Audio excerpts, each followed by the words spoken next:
കളിക്കാൻ വിട്ടപ്പ മനക്കല മാവിനെ കലറിഞ്ഞില്ലേ ഒരു തങ്കത്തവൻ. ഒരു മിനിറ്റ് അയ്യോ ഞാൻ കണ്ടില്ലായിരുന്നു. ഒന്ന് തിരിഞ്ഞേക്കൂ. ടാറ്റു ഒക്കെ ഇട്ടിട്ടുണ്ട്. അത്യാവശ്യം അടിപൊളിയായിട്ടുള്ള തിരുവാതിര.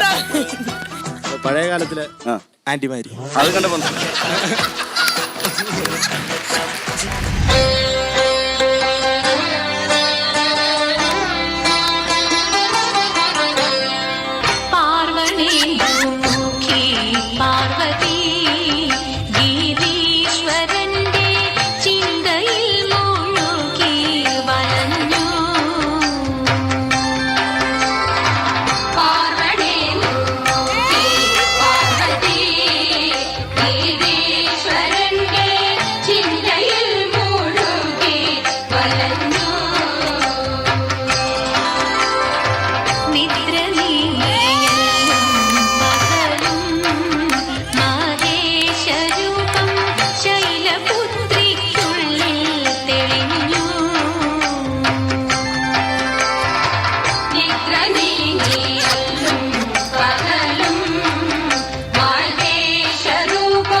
ആ വിളക്കിന് ജീവനുണ്ടായിരുന്നു. എവിടുന്ന് ഓടി രക്ഷപ്പെട്ടേനെ. സത്യം.